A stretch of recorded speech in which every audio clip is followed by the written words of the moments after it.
Nərgiz Əsgərova ilə Astroloji YouTube kanalıma hər biriniz xoş gəldiniz. Bugünkü bu videomda sizlərə 5-11 yanvar həftəsində göy üzündə Oğlaq bürcündə gerçəkləşəcək qovuşma açısından Günəş bürcü Qoç və yüksələn bürcü Qoç olanların nələr yaşaya biləcəklərinə dair sizlərə astroloji öngörümü təqdim edəcəm.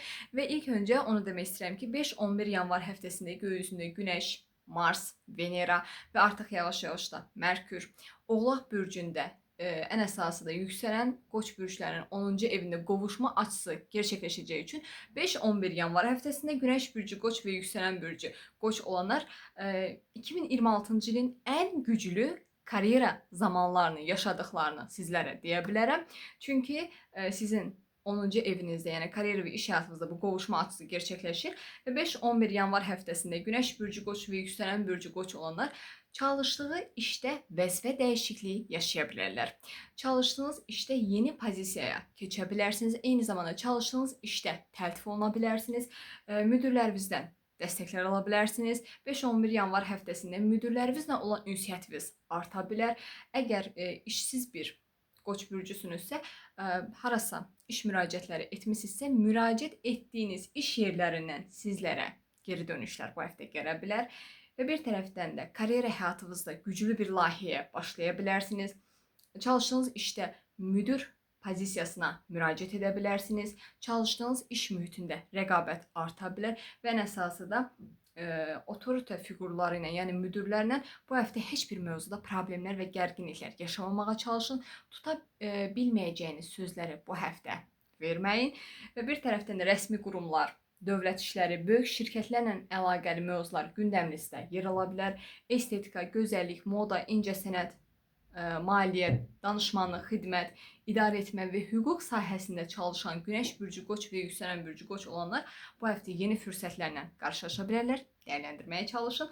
Maliyyə mövzusuna gəldikdə isə çalışdığınız işdə belə deyim də sizə maaş artışı, çalışdığınız işdə aldığınız maaşın üstünə bonus, bu kimi hadisələr yaşanıla bilər.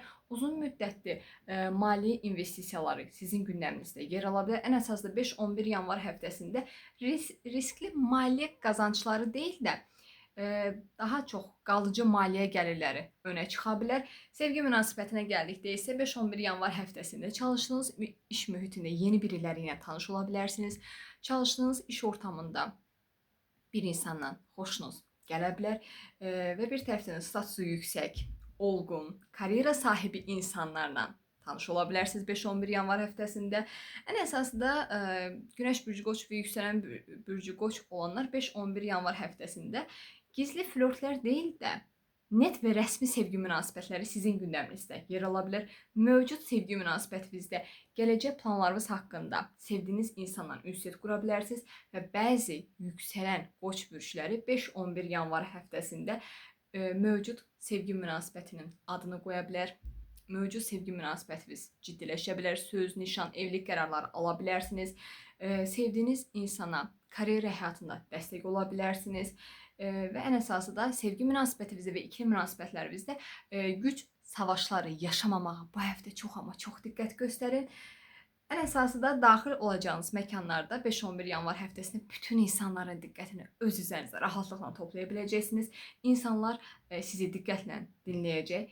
Sizin dedikləriniz hər sözü insanlar diqqətə ala biləcək. Sosial statusunuz yüksələ bilər. Heç bir mövzuda səbirsiz qərarlar və səbirsiz davranışlar sərgiləməməyə bu həftə özən göstərin.